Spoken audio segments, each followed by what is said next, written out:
You're listening to Hooked on Creek, a podcast celebrating the music, history, and fans of the legendary jam band Max Creek. I am your host, Korre Johnson, and you are listening to episode 23. I went down to the ballroom on some dark street.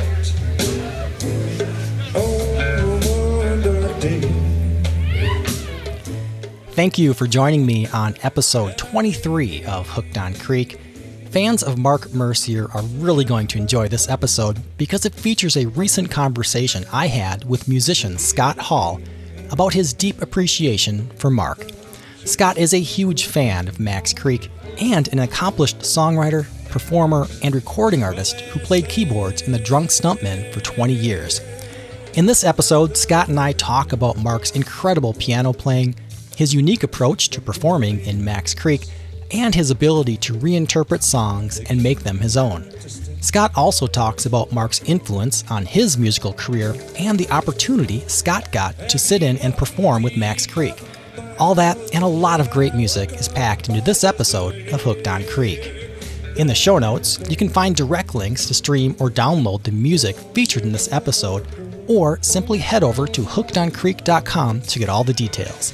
And while you're there, click the contact link and let me know what you think of this podcast. That's how Scott got in touch with me for this interview, and I would love to hear from you, too. All right, we have a lot to cover in this episode, so let's get started. Scott Hall, thank you for joining me on Hooked on Creek. Thanks for having me on the show, Korre. Scott, I'm really excited to talk with you today because our focus is going to be on Mark Mercier, including your perspectives on his contributions to Max Creek and your appreciation for him as a musician. But before we dive into that, I want to set the stage and properly introduce you to listeners of the podcast, because you are an accomplished musician yourself and have been a fan of Max Creek for quite some time. So to start things off, can you tell me about your background as a musician? Sure. I had moved out to Northampton, Massachusetts when I was 20 years old, and I was actually bartending at Pearl Street nightclub, which is a venue that the Creek plays routinely. And I was a piano player, starting to play with some of the local players. In fact, there was a short while where I was playing a little bit with some locals, and I would literally have my bar back cover while I jumped over the bar and joined them for a couple songs and came back. There was a lot of jokes about that's how a musician makes money. What year is this? I think this is 1995. I think this is 1995, because 1996 I started playing. There was a band that had been playing in the area for about 4 years, and they came to me in the interest of doing a straight up old time traditional countryside project, and they asked me to learn Lovesick Blues by Hank Williams, and we'd see where that went. I ended up joining the proper band that was the Drunk Stuntmen. I played with them for 20 years, everywhere, all over the country. We went to Europe. We toured a lot. We made 5 records. And it's just a great scene out there in Western Massachusetts. I played with a lot of other folks at that time. And so that's kind of the whole musical history of what I was doing, and how I intertwined with all the players out there. And so at some point in time, you got exposed to Max Creek. Can you remember what that was like or when that was? The first time I was exposed to Max Creek was simply through stories. I had friends in high school, due to their parents' dubious parenting methods, were going to see Max Creek every Wednesday night in Providence. And so I was only hearing stories about what this band was. And that's good enough reason to not try to explain what Max Creek is. Because when I actually saw them for the first time at this tiny club behind Fenway Park on Lansdowne Street called Venus de Milo, I thought we were seeing a different band. I thought, oh, they must have been explaining something different. They said this was a Grateful Dead cover band. There's no Grateful Dead songs. They said it was like this traditional sound. It was so electric and so weird. It was maybe one of my very first club shows instead of a big concert. maybe that was part of it. But I didn't know any of the songs that I was hearing, and it was much cooler than any live music experience I had had till that point.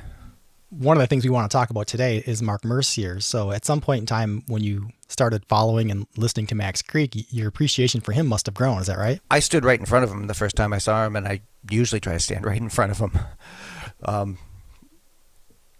He's Mark is absolutely one of my favorite piano players in the world, in any band or any solo act. He's got a style that you can just chase quite apparently your whole life and try to mimic or figure out. And yeah, he was absolutely, I mean, the front three are all awesome, but I was drawn to that side of the stage because I'm a piano player. You know, if you had to pick a number, like how many times do you think you've seen Mark perform? I've probably seen Max Creek about 100 times, to put a good guess on it. I've seen Mark play with his side acts.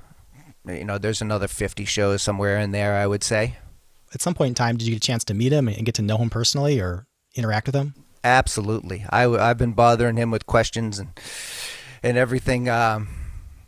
Maybe not since the first time I saw him. Maybe it was a handful of times that I had seen the band before I started talking to him. But yeah, he's absolutely very very welcoming, and he was very welcoming to me, and always inquiring about what I'm doing and what I'm playing and stuff like that. So as your musical career started to expand, right, and Max Creek was a band that you were seeing, you probably started to develop some thoughts about his musical style and his approach to music. So I'm kind of curious, as a piano player yourself, how would you describe his approach to that instrument? He's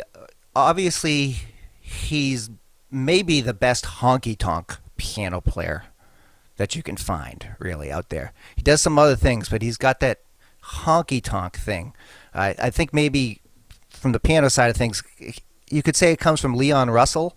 I think maybe Leon Russell kind of really crystallized this thing in the 60s and in the 70s with everything that he was playing, all the records that he was playing on. So that's part of Mark's thing. But he's also got his classical chops in order. He's got these voice leading things that it's always a very, very harmonically strong thing. And he's kind of a folk performer in a way. I mean, he's a great songwriter, but he does songs that people know from other walks of musical life, and turns around and delivers that Mark Mercier style in a way that Max Creek fans know very, very, very well. And everybody else can. It's jarring at first in how strong that it is, but everybody, you know, it's instantly powerful, I think. I get the sense that he is able to put his emotions into his vocals and his playing in a way that makes him as a storyteller of songs so believable, and it's so captivating, I think, to hear him play and to hear him sing and tell those stories, just because I think maybe how he approaches it, I don't know, but I'm curious what you think on that. I think that it's really unique what he does because the playing is so strong and the voice is so strong and his delivery is so strong. If you look at other players in the genre, I mean, obvious touchstones are to go to the Grateful Dead. Do you know what I mean? Pigpen at the outset of the Grateful Dead kind of was that figure, really strong deliverer. Wasn't the greatest piano player in the world. Played the organ, played the harp, was the front man of the band. Mark has that power. But the other players in the Dead, Keith Godcho, Brent Midland, Bruce Hornsby briefly, really, really, really, really strong players.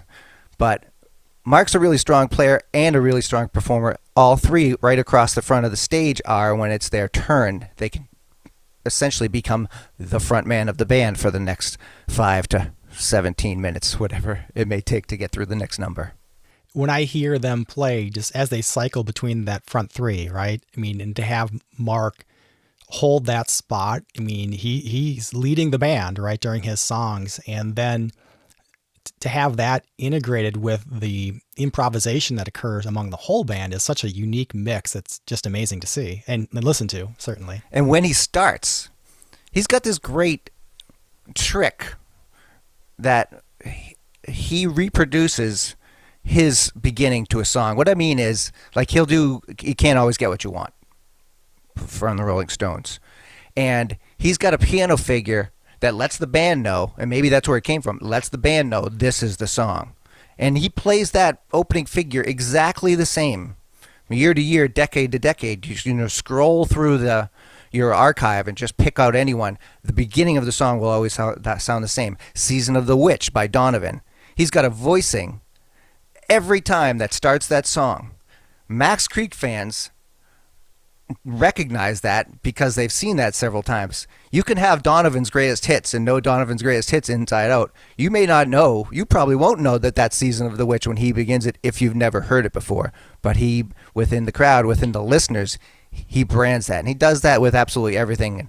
And, for a first timer, that just sounds like a really cool piano lick, but we know that it's Mystery Train or something like that, Scott, there was an opportunity for Mark to interview with Phil and Friends a while back, and I'm curious, did you hear about that, and what were your thoughts about that opportunity for him? I heard about it from Mark, actually. He told me that he got to play Pigpen's organ out in the West Coast. I don't know if it's San Francisco or exactly where Phil Lesh lives, but yeah, he said it was.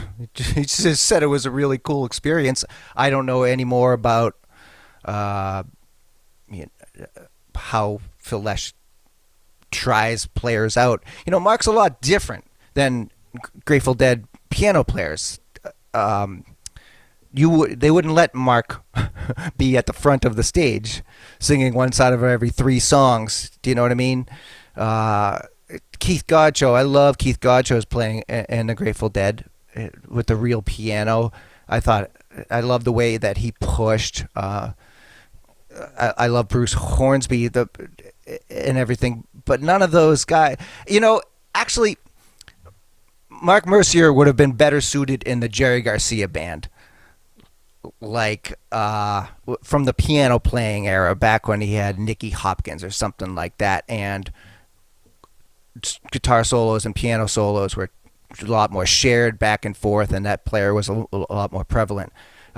I'm glad he got to go out and play with Phil. I'm glad he came back and played Max Creek shows.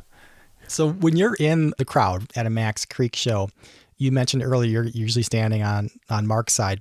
What are you looking for? Because you're a musician, right? I imagine your eyes are seeing things that maybe other fans don't look for. What do you look for on the stage? When you see a guitar player play a G chord, it's a G chord. Piano's a little different. I mean, I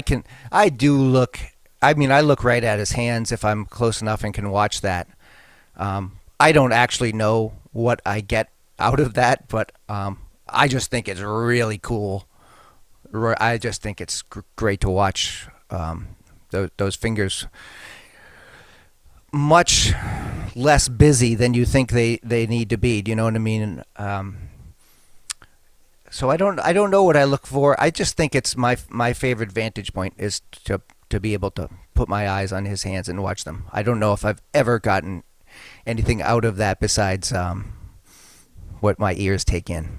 Yeah, I think watching a guitar player like Scott Morowski play, there's some beauty to seeing him go up and down the fretboard, just as I think watching Mark play, there's some beauty to watch his fingers dance across those keys, right? Yep, absolutely. That's the funny thing about people that are good at things. They make it look easy. So where do you think Mark is sourcing some of his inspiration to do what he does on stage? I mean, it sounds like you've obviously seen him a lot of times. You've met him. You maybe know him a little bit. Where do you think he sources that inspiration? Well, I'll just go with his answer. I mean, he credits Billy Paynes from Little Feat. And Billy Paynes is a great player, and he certainly plays right in that style. Billy Paynes comes up with those little piano hooks that become part of the song. I'm a Max Creek fan. I've seen Little Feat 2 times, and I've seen Max Creek 100, and it's not just because of the ticket price and how often they're around. I like Mark's playing. So Billy Payne's is Mark's answer to that. Like I say, you got to think about Leon Russell because he laid it down for everybody, and his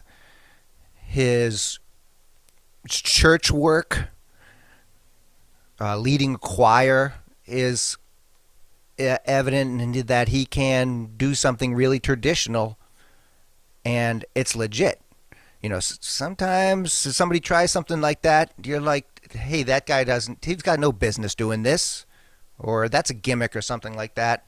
If Mark plays Amazing Grace, that is an appropriate and powerful Amazing Grace. And that's because that's one well of his musical training and love. As you know, we could look at Garth Hudson and Richard Manuel from the band. There's an organ player and a piano player, and Mark is both the organ player and the piano player. And the 80s analog synthesizer playing guy, he holds all of those roles. This isn't the E Street Band where you've got an organ on this side and a piano on that side. He does a great job of carrying all those roles and changing his sounds between the part of the song. Having one sound for the verse, and when it's the chorus, adding something else. That helps the listeners. In a 3 hour, when you've never been to a show and you see a 3-hour show, sometimes you need to know that this is the chorus of a song or this is the bridge of a song, and he does that and runs that all himself from that cockpit of his. And I would imagine for anybody, right, the time and place they grew up, right, late 60s to early 70s, the bands that were at least popular then or that he could listen to then influenced him. Certainly folk music somehow got into his genre, and he's been exploring that, I think, really ever since he joined the band. Yeah, I mean, he's got a monstrous band around him helping carry that message, but I think that there's a folk singer, in a sense, at the core of that. A great deliverer of a song, which is not all that common. When we had talked about doing this, I've been thinking ever since of who else out there leads a band like that. I don't mean Elton John and Billy Joel and Stevie Wonder that are their own acts and have a band. I mean, are part of a band. And besides Terry Adams from NRBQ, who is a frontman piano player and a crazy player and a great player, I can't think of anybody else who delivers like that. Do you know what I mean? If you look at Max Creek from the side, sometimes I've seen Mark's piano stand literally sitting somewhat over the edge of the front of the stage. And when they're all playing, and they're all playing powerfully, those three of them, Mark, Scott, John, across, they're like a hockey team. They're like the center and two wingers on a hockey team right up there. Do you know what I mean? And usually the piano player kind of gets shoved over there, or they're over there, or they get to sit down. Mark doesn't even really sit down. He's got a chair, but it's kind of a standing sitting, and he's a big guy, and the song's coming through like it's a big guy playing them. How do you see Max Creek's improvisational style unfold? It's dependent on your relationships with your band members, right? Scott Morowski plays solos, and Mark Mercier plays solos. And sometimes John doesn't usually do long bass solos, but he will be the first to play. He'll be like the first guy to lay down an idea. And then everybody else, I say everybody else, there's only two others there, with the instruments in their hand, layer themselves in.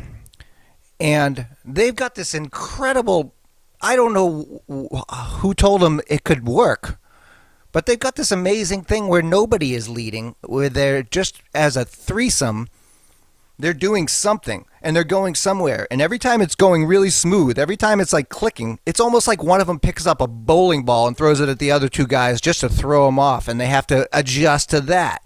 And every time that bowling ball goes, there's a click and a stutter, and the gears catch again, and it comes back more powerful.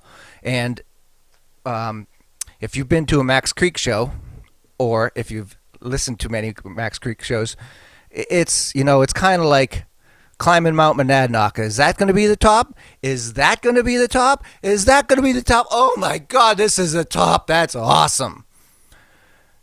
And it's very, like I say, it's tough to describe. I don't try to describe it to anybody. So in your own musical career, is that something that your band tried to do, the improvisation? Funny you should ask. When I joined the Drunk Stuntmen, they had been a jam band for a few years, and they didn't like where it was going, and they were really trying to write concise songs and get concise, appropriate parts for that. And for the first few years, we jammed not at all. We played the songs so we wrote the way we wrote them, and we did that all the time, repeatedly. Then, as a way of making tours work, you need some good paydays, right? We used to go down to Bike Week in Florida, and we had a couple different venues, three different venues that we were playing, but now we're playing 5-hour shows, 8 shows in 9 days or something like that. Well, singers get tired, voices get tired, so that 4.5-minute Lynyrd Skynyrd song started becoming a 10-minute Lynyrd Skynyrd song because we needed to fill up this time. And that is what brought us back to improvising. And we when we got back home, there was no stopping that improvising thing from just popping up anywhere in our own material, and we did start to do it again in our own way. I guess everybody, you don't want to do it exactly like everybody else. You don't even want to do it like yourself. You don't want to do it like you did it at the last show. And you learn to recognize that, and like, hey, that was real. We were making that up today. We weren't just kind of doing the same improv that we did 6 times. We found something new, and that's what you hope for. And that's what the Creek has. I don't know how they do it, but it's literally been there all the time ever since I've been seeing them in 1993. In 2009, you had the opportunity to go on stage with Max Creek. Can you tell me about that opportunity and what led up to it? I don't know what led up to it. I think that I've been trying to pinpoint this in my mind. I think it was the fact that Mark was playing with Bruce Mandaro from Slipknot, or The Knot, in a regular Wednesday night thing in Worcester, and Mark needed a sub because he was busy with other stuff, and he knew my playing, and so I think that at a show I came up at one of those things and played on a couple songs, and after that Mark had said to me, hey, we want to get you up there. I think when he said we want to get you up there, he was saying that he wanted to get me up there. I'm pretty sure it was a surprise to everybody else. And it worked out at a Pearl Street show in Northampton, and I mentioned to him. I mean, I knew lots of Max Creek songs, but I was like, hey, I'm really comfortable with Cruel World, if that works out. And so this is actually really funny the way it worked. They started playing that. I went up there. I asked them to put on just the piano sound so I wouldn't have to touch anything. And there's the first verse and there's the first chorus, and I know that right after that it's time for keyboard solo. And you want to be right there. You want to be, right there with it. It's one thing Max Creek is so great at. Their transitions from a part to a solo or handing off from one to another. It's always so good. So I wanted to be right there. But my tendency at the time was to play a solo one time around, and that would be it. So if you listen to it, you hear me play a solo and then just stop, thinking maybe it must be the sign for the second verse. And if you listen very carefully, you can hear Scott asking me, and I'm saying, "Oh, more?" And the last thing you hear from Scott Morawski is, "If you want it, if you want it." And then I come in with this one note, like rush, like, yeah, I'll play more. And I took it 2 more times around, and it gets this big roar. It's so cool. And after the song, they took it into drums, and so I walked off the stage after 8 pretty cool minutes. Let's paint the picture. So we're at Pearl Street, and this is March 13th, 2009. So when you get up on stage, where's Mark? Is he playing? Is he standing on the side, just kind of letting you sit in his spot and play, or is he accompanying you? Or nope, he's just sat on the side of the stage, or at least I assume he did. He was there when I started, and he was there 8 minutes later. I can't count for what happened in between that. I was trying to look at everybody else. So I would imagine that must have been a highlight for you as a Max Creek fan to get to go up on stage and play in his chair on his keyboard, right? Oh yeah, are you kidding? I mean, I would have. It's a good thing he asked me. I would have never presumed to say, "Hey, well, why don't you take 5, Mark? I got this." No, it was awesome. I remember I listened to it 20 times and played it for all my friends afterwards, and called people over my cell phone at 1:30 in the morning right outside the club. It's awesome. It's a really cool thing, and I definitely treasure it. Yeah. So as a fan of the band, do you ever wonder what if the Max Creek made it big? What if over this nearly 50-year-long career, they would have got a break? Something would have happened that would have put them at the next level. And I'm kind of curious, as you reflect back on your own, time listening to this band, what you think of that question. I don't think of that question. Several years ago, the music industry was rocked when digital music just slaughtered record sales and, changed the lives of James Taylor and Crosby, Stills and Nash and Madonna and everything like that. It didn't change Max Creek's career. They've got the most repeat customer base in history of any sellable product. I mean, they are. I've seen them play to 1,000 people a lot of times. They are a successful band. They're not. They don't exist in a major label context. The Grateful Dead did.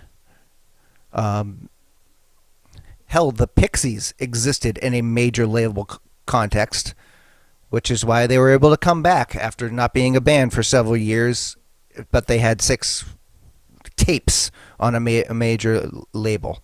So I don't think about that, because Max Creek to me is going to see Max Creek. Every Max Creek fan in the world is horrified of how could I lose this. So I think when Max Creek fans think of what if this was the biggest band in the world, they think, oh no, now I can't go down and see them at Providence this Wednesday. Do you know what I mean? So I don't know. My mind doesn't really go there. I just keep on finding more and more people who love Max Creek. Or when I mentioned I went to see Max Creek, like, oh yeah, I used to see them 18 years ago. Oh yeah, I used to see them 24 years ago. Oh yeah, I went to see them 4 times with my wife before we got divorced back in 1978. It's a really big thing. It's just over here in the Northeast. That's all. Listen, over here in Massachusetts, we have a country band called the Lonesome Brothers. They've been playing together for 35 years, and I've been to Nashville. I've seen country bands all over the world. I love traditional country music. They're the best, but they're both 60 years old, and they're not driving further than an hour and a half. So if you're lucky enough to find something like that, I'm not going to look at it and say, how can we change it and make it bigger or better or more square or more circle or anything like that. I just think it's perfect like it is. In addition to your 20 years or so with the Drunk Stuntmen, I understand you've done some work as a solo artist, and you have a couple albums out there. I'm wondering, to what extent has Max Creek influenced the work you've done as a solo musician? Well, funny you should ask. Again,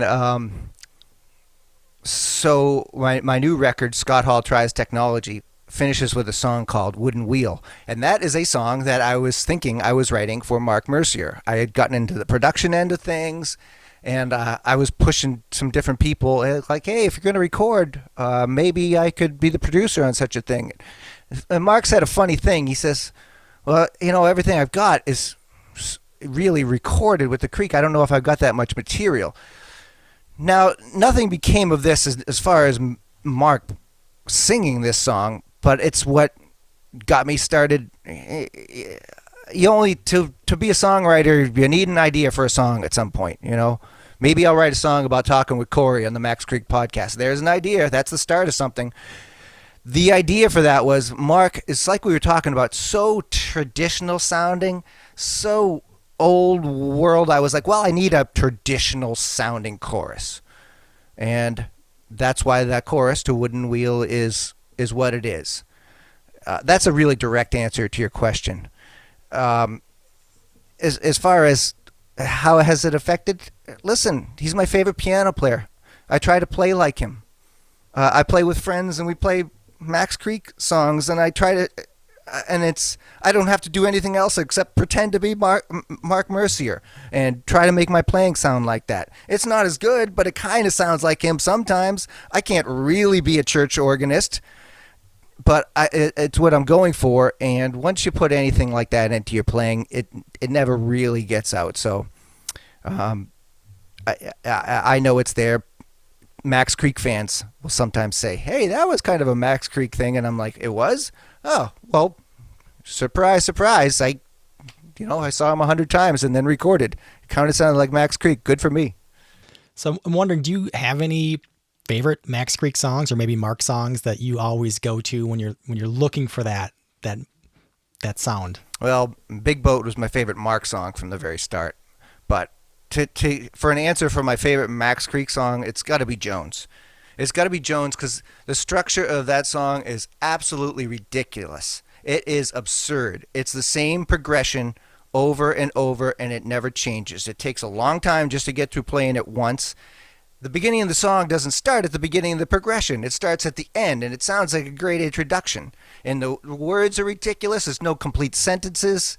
It sounds like a band is touring too much that forgot to finish the song. And the end of it is a one-chord jam, which they don't do a ton of. They usually stick to progressions. That is just one chord. It's E minor, and you can go anywhere in the world. And it usually kind of means that they're feeling it. It really does. It really, you can feel it in the crowd. You can feel it amongst the Max Creek fans that, okay, everybody get your pee breaks and your beers out of the way. We gotta settle in this for this one, because we could be here for a while, and they're probably not going to stop for a while when this one gets started. So Jones is my favorite Max Creek song. Scott, if somebody wants to learn more about your music, where can they find you online?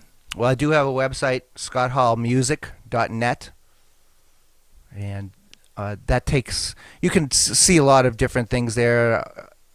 Every recording, a lot of recordings that I've been a part of with people that I haven't even mentioned here. You can find those there. You can find links to all the Drunk Stuntmen records there. You could, the Drunk Stuntman records, a couple of them are still on iTunes or Spotify. And my brand new record, or my pretty new record, Scott Hall Tries Technology, you can stream that, as they say, wherever you stream music, Spotify, Apple Music, iTunes, etc., etc. Put in that whole thing right there with the name of the record, Scott Hall Tries Technology, because apparently there are other Scott Halls in the world, and not just the wrestler. So we put in Scott Hall Tries Technology if you want to listen to that new record, or you want to listen to that song, Wooden Wheel. I told you that the germ idea for that was making a song for Mark Mercier. And the website is scotthallmusic.net. And they can also purchase the album on Bandcamp, which is what I did, and I love the album, just so you know. It's amazing. Thank you. You can purchase either my records on Bandcamp.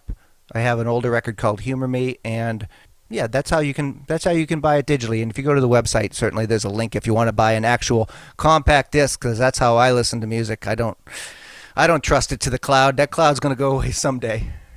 All right, Scott. Well, thank you so much for joining me on Hooked on Creek. I really appreciate it. Hey, Korre, thanks for doing this. It's really cool to hear the entire existence of Max Creek, kind of have somebody sum it up. Because I wasn't going to do it, but as soon as I saw it, I was like, oh, well, that's a good idea. And it's been a blast listening to it, man. It's been a real blast listening to Bob Goslin, who I never got to hear with the band, and my friend Greg DeGuglielmo, who I've played with and seen play many times, and listening to him tell his story. He didn't tell me all those stories just hanging out with him, and so it's been great to hear this whole thing. It's really cool, and I'm glad you're doing it. All right, now take care. Hey, I'm going to go listen to my Max Creek tapes now. Have a good day. It was a lot of fun talking with Scott Hall, and I really hope you enjoyed listening to our conversation.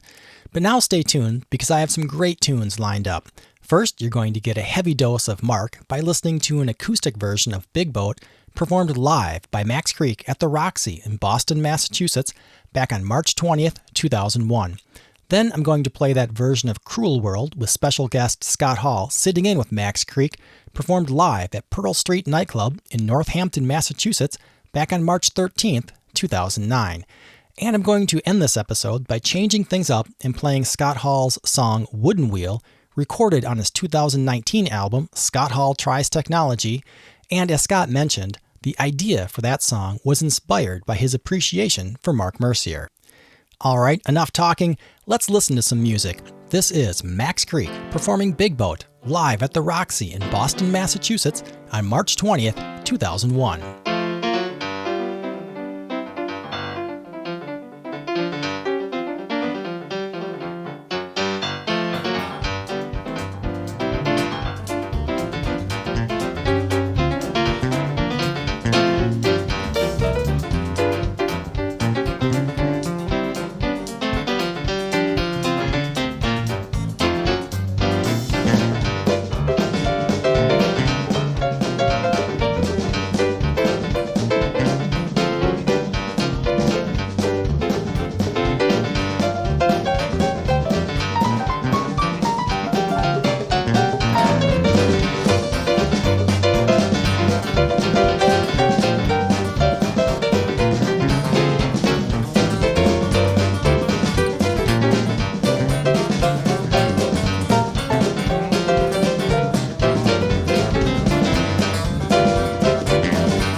Well, I went up the levee to pack some sacks, and I thought that I'd bring me some money back. Then a rig boat off the river, and she can't come down. My woman on the levee, she's wearing a frown. There's a big boat off the river, and she can't come down. There's a big boat off the river, and she can't come down. Somebody tell that woman. Somebody tell that woman. Somebody tell that woman. There's a big boat off the river, and she can't come down. There's a big boat off the river, and she can't come down.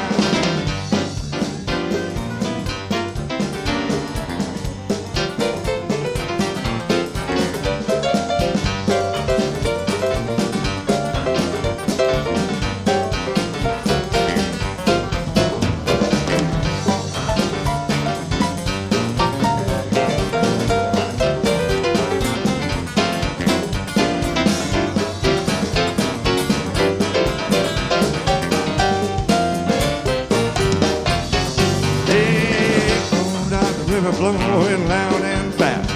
If she don't get too deep water, well, she never land. My woman on the levee, she's shaking her head. She thinks she gonna quit me for another man. There's a big boat out the river, and she can't come down.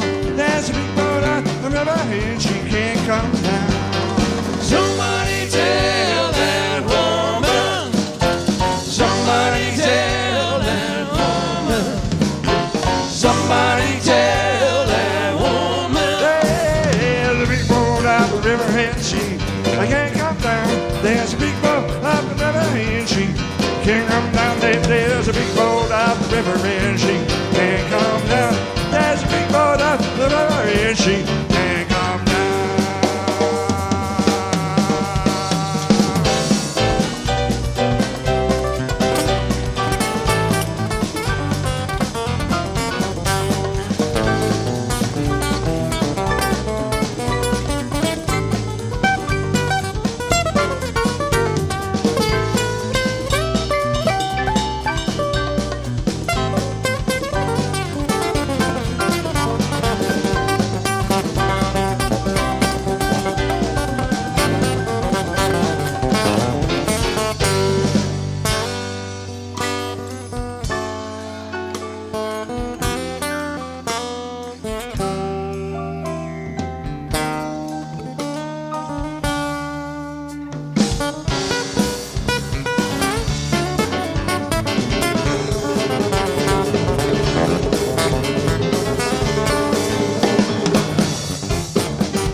This is Max Creek performing Cruel World with special guest Scott Hall live at Pearl Street Nightclub in Northampton, Massachusetts on March 13th, 2009.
What's inside your heart? And if it feels right, go ahead.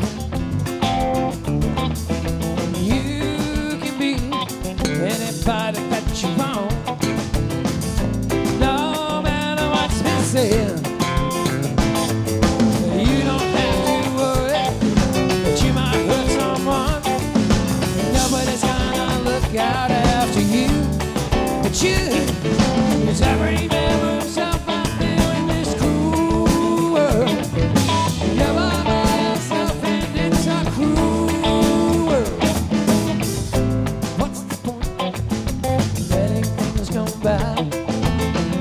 Saving someone else's tears. Long they live, as long as it takes to die. Not as long as it appears. You don't have to worry that you didn't do enough. You don't do things that are here and now are here.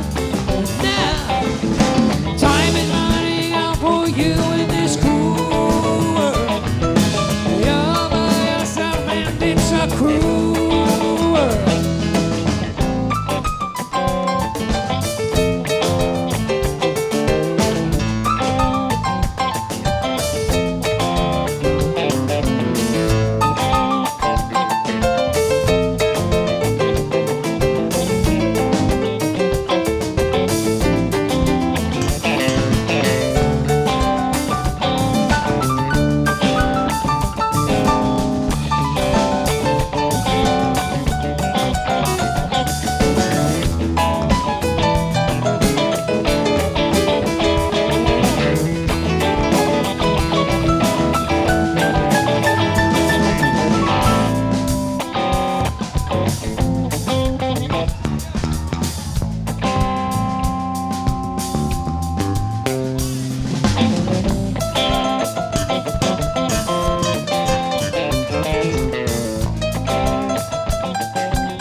And up next, this is Wooden Wheel, recorded on Scott Hall's 2019 album, Scott Hall Tries Technology.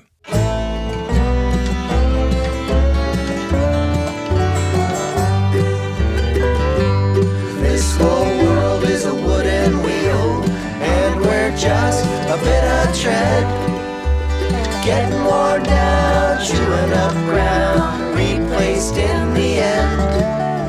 Sticks and stones may break your bones, but names will put you down. Hole up in a swept out home in a dusty town. Okay, computer, what you got? Do I trade in my whisk on a blender? Staring up the barrel of authority and easing down my belt for surrender. And there's some long division being replaced by a calculator simple. A soldier with a cell phone photograph falling in love from a dimple. And this whole world is a wooden wheel, and we're just a bit of tread, getting worn down, chewing up ground, replaced in the end. Sticks and stones may break your bones, but names will put you down. Hole up in a swept out home in a dusty town. Alright, nail gun, I need you now. My hammer swung tendons are sore. Tell your loudmouth air compressor friend to wait outside the door. Way off in the future, extremities still need thick socks and a hat. Ceremonies still need a master of, and there's nothing short for that.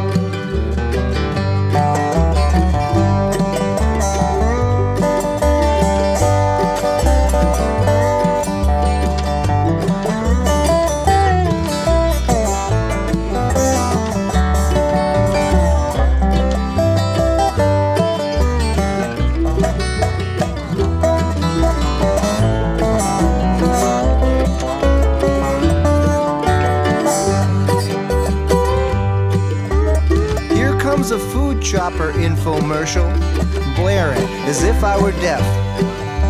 It's a nice machine, chops quick and clean, but I know this Chinese chef. Is that a homeless man talking to himself, an alcohol abuser, or a public relations specialist, Bluetooth user?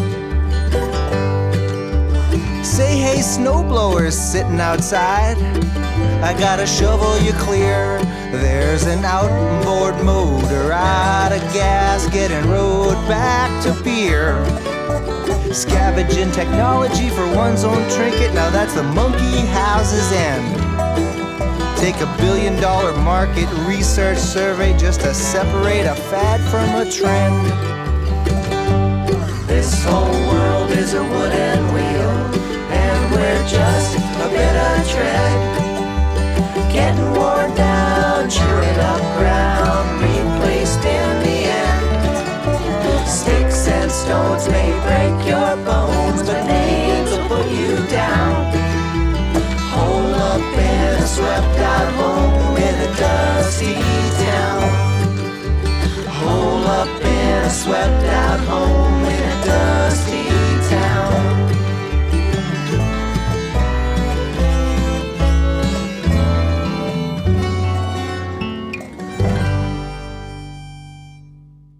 And that concludes episode 23 of Hooked on Creek. If you're curious, during the introduction to this episode, I played Band from Chicago, performed live by Max Creek at the West Hartford Ballroom in West Hartford, Connecticut on February 13th, 1987. If you have feedback about this episode or suggestions for future episodes of Hooked on Creek, visit hookedoncreek.com and click the contact link to send me a message. And you're always welcome to join the Hooked on Creek community on Facebook, Twitter, and Instagram. I look forward to hearing from you, and thanks for tuning in.